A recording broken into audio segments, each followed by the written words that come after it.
শরীফুল যে জায়গায় আমরা ছিলাম একদম 64 এ অল আউট হয়ে গেছে। তো সেই জায়গা থেকে গেমটাকে আবার তারা নিয়ে নিচ্ছিল। আবার আপনি যেভাবে ফিরিয়ে আনলেন, এখন কি মনে হয় যে আমরা একটা প্রতিদ্বন্দ্বিতার মধ্যে দিয়ে সামনে যেতে চাবো, যেটা জিততে চাই আমরা সেই জায়গায় যেতে পারবো? ইনশাল্লাহ এখনও তো গেম শেষ হয় নাই, প্রথম দিন গেছে। হ্যাঁ, আমরা ব্যাটিংয়ে একটু আজকে আমাদের খারাপ দিনটা গেছে, কিন্তু তারাও কিন্তু অনেক তাদের কন্ডিশনে কিন্তু তারা অনেক স্ট্রাগল করতেছে। সো ইনশাল্লাহ দেখা যাক কী হয়, আমরা সেকেন্ড ইনিংসে কতটুকু ঘুরে দাঁড়াতে পারি। ওকে, ডারউইনের ফার্স্ট ইনিংসে 426 রান আমরা করেছিলাম, সেখানে 64 রানে অল আউট হয়ে যাওয়া, কিছু কি মনে হচ্ছে কিনা যে এখানে টসটা একটা এক্স ফ্যাক্টর হয়েছে, এত দ্রুত কলাপস করার? হ্যাঁ, অবশ্যই এখানে আপনারা তো দেখছেন খেলা বসে, তো নিউ বলে একটু সবসময় সুইং করতেছিল অনেকক্ষণ ধরে, 15-20 ওভার ধরে। ওইটা ওরা অ্যাডভান্টেজ কাজে লাগাইছে। আমরা হয়তো বা নেক্সট ম্যাচে এটা চেষ্টা করবো, আমরা ব্যাটসম্যানরা যেভাবে কভার করে দেয়। সেলিয়া পাইলে একটু বেটার বোলিং করতে ইচ্ছে করে নাকি? না, ফিলিংস তো আলহামদুলিল্লাহ প্রথম বাজে তো সবারই ভালো ফিলিংস থাকে, এবং লাস্ট যেটা পাইছিলাম ওটাও ভালো লাগছে। সো সবচেয়ে ভালো লাগবে যদি ম্যাচটা জিতে, কারণ লাস্টে তো ওইটা হেরে গেছে। সো আমি এখনও চিন্তা করতেছি না যে 5 উইকেট পাইছে খুব হ্যাপি, এরকম না। যদি ম্যাচ জিতি অনেক হ্যাপি হবে। ওকে, শরীফুল, এই পৌরু সরকারের কাহিনীটা যদি একটু বলতেন।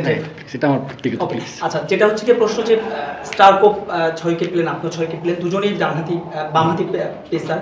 বাতাসের কারণে কি বামহাতি পেসার একটু এক্সট্রা অ্যাডভান্টেজ পাচ্ছেন? হ্যাঁ, আমরা তো ওই পাশ থেকে বোলিং করতেছিলাম, ওইখানে একটু বাতাসটা আমাদের এগেনস্টে ছিল, যার কারণে বলটা একটু বেশি সুইং করতেছিল। দিনে 18 উইকেট পড়ে গেল এবং পেস বোলাররাই নিলেন ম্যাক্সিমাম উইকেট। সকালে যখন উইকেটটা দেখলেন এবং স্টার্কের বোলিংটা স্পেশালি দেখলেন আপনি ড্রেসিং রুমে বসে ওই সময়, তখন কি মনে হচ্ছিল যে একজন পেস বোলার হিসেবে ব্যাটসম্যানটা খারাপ ছিল, নিশ্চয়ই এটা খারাপ লাগছিল টিমের, অ্যাট দ্য সেম টাইম একজন পেস বোলার হিসেবে নিজের মধ্যে একটা ক্ষুধা তৈরি হচ্ছিল কিনা যে এই ধরনের উইকেটটা আপনি ভালো করবেন? হ্যাঁ, অবশ্যই। অস্ট্রেলিয়ান কন্ডিশনে অলওয়েজ ফাস্ট বোলাররা খুব ভালো করে, তাদের ফাস্ট বোলাররা ওনারা স্ট্রাক তো অনেক লিজেন্ডস ভালো করতেছিল। দেখতেছিলাম যে কোন লেন্থে বল করলে একটু বলারদের জন্য ভালো অ্যাডভান্স হয়, এই আর কিছু। সবচেয়ে বড় পার্টনারশিপটা তো আপনি এবং তাইজুল করেছেন 25 রানে, কিন্তু এটা আমাদের টপ অর্ডার মিডল কেউ করতে পারেনি। আসলে এই উইকেটে কিভাবে ব্যাট করা দরকার না, আপনি কি অবজার্ভ করেন? এটা জাস্ট আমাদের একটা ব্যাড ডে, শুধু আমাদের না, দেখেন তারাও কিন্তু স্ট্রাগল করতেছে। ঠিক আছে, সো ইনশাল্লাহ নেক্সট ইনিংসে আমরা ভালো ব্যাক করবো। শরীফুল ভাই, আমরা 100 রানের বেশিতে পিছিয়ে আছি আসলে। এই আমরা বোলিংটা খুব ভালো করলাম আসলে, ভালো একটা শেষ হলো। তো এরপর আসলে ড্রেসিং রুমের ক্যাপ্টেনের বার্তাটা কি যে আমরা এখনো জিততে পারি কিনা, এই বিশ্বাসটা দলের মধ্যে আছে কিনা, এবং আসলে ক্যাপ্টেন কি বলেছে? অবশ্যই আমরা এখনও গেমের ভিতরে আছি। সো ইনশাল্লাহ আমরা চেষ্টা করবো সেকেন্ড ইনিংসটা যাতে আমাদের পুরোটা হয়।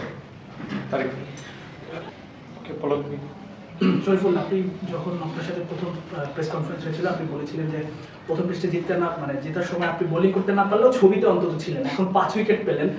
মানে এই জিনিসটা আসলে কিরকম অনুভূতি? আর দ্বিতীয়ত হচ্ছে, আপনি কখন জানতে পেরেছিলেন যে আপনি একাদশে থাকছেন, যেহেতু কালকে ক্যাপ্টেন কিন্তু ক্লিয়ার করেনি যে আপনি একাদশে? টচের আগেই তো সবসময় আমাদেরকে বলে, এবং কি 5 উইকেট পাইছি এটাতে মানে আমি এখনও নর্মালি আছি। যদি ম্যাচ জিতি তার থেকে মনে করেন অনেক খুশি হবো। সো চেষ্টা করবো আমরা যাতে দলগতভাবে খেলে ম্যাচটা কোনোভাবে বের করে দেয়। শরীফুল, ডারউইনে হাসান মাহমুদ 5 উইকেট শিকার করলেন, আপনি ইনজুরি থেকে ফিরলেন, আপনিও অস্ট্রেলিয়ার মাটিতে এখন 5 উইকেট পেলেন। গতকাল কেমন কিছু ভেবেছিলেন এই টেস্টের আগে, কি স্বপ্নটা ছিল আসলে? আমরা আমাদের সবারই প্ল্যান ছিল আমরা স্টে বেসিকে থাকবো, যেটা আউটকাম পরে দেখা যাবে। শরীফুল, আপনি যখন এই লেভেলে খেলতেন, আমার এখনো মনে আছে অনেকে আপনাকে মজা করে অনেকে বলতো যে বাংলা মিডল স্টার বা এরকম খেলে দিচ্ছিল।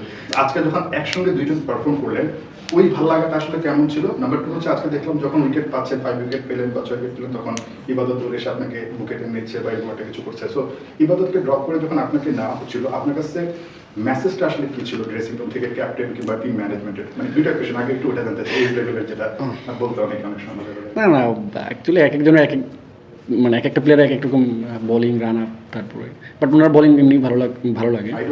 আইডল তো মুস্তাফিজ ভাই দেশের, বাট সুইং হিসেবে ওনাকেও আমি অনেক পছন্দ করি। সো পেস অ্যান্ড সুইং হিসেবে, সো তার সাথে খেলতেছি এক ম্যাচে, সেও 6টা পেস আমি পাইছি, এদিক দিয়ে খুব ভালো লাগতেছে।